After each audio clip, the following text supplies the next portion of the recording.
My dad was my biggest fan from day one. He was always busy with work, but he'd always make time for me with my football. Kelly just had something a little extra. Anything she couldn't do, she tried to perfect.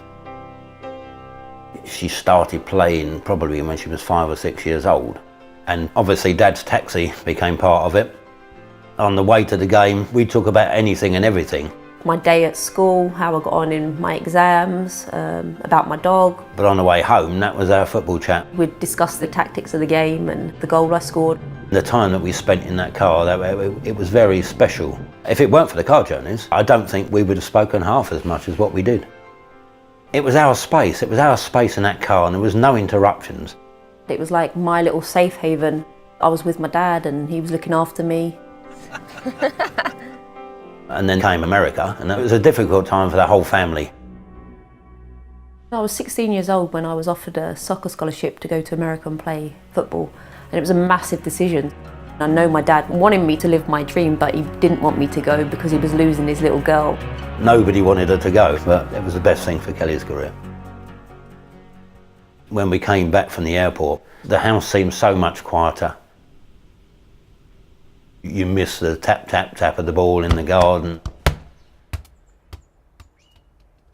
We took the dogs out for a walk, and it just seemed that everybody else in the park had a daughter apart from us. It was very hard not being able to see her. I miss my dad massively. I'd have phone calls regularly with him. Those phone conversations were kind of my saviour. Some very tough times when I was out in the States. I'd just broken my leg and I was low.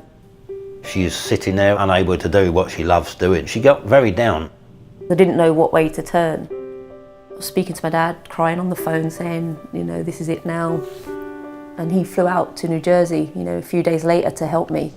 As soon as I saw him, I was elated. For him to be there, that's exactly what I needed.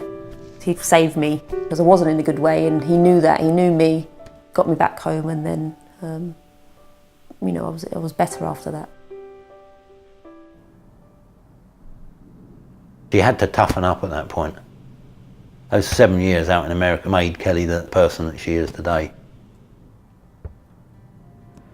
When I cross that white line onto the football pitch, I become someone different.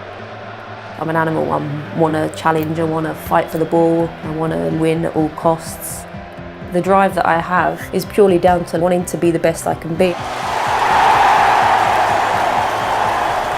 The proudest moment was her debut for England. My heart was pounding, you know, during the national anthem, and I'm looking up and I'm trying to find my dad. To actually see my daughter standing there with the national anthem played, I couldn't control myself anymore, and blubbed, I'm afraid, and had to sit down. Even to this day, when my dad's at the games, I pick his face out and then I'm, you know, at calm and peace. It's been amazing because you know the effort, the hard work, the dedication, the tears have gone into your training. You lift that trophy above your head thinking, wow, what journey I had to get there. It's not been easy at all, and he was always in the background just pushing me and guiding me that way. This was much easier when you were 10. Yeah, I'm not sure how my dad really thinks about how important he's been in my life.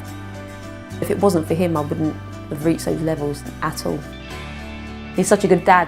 He's just born and bred to look after me and my brother, just the right way that he knows how.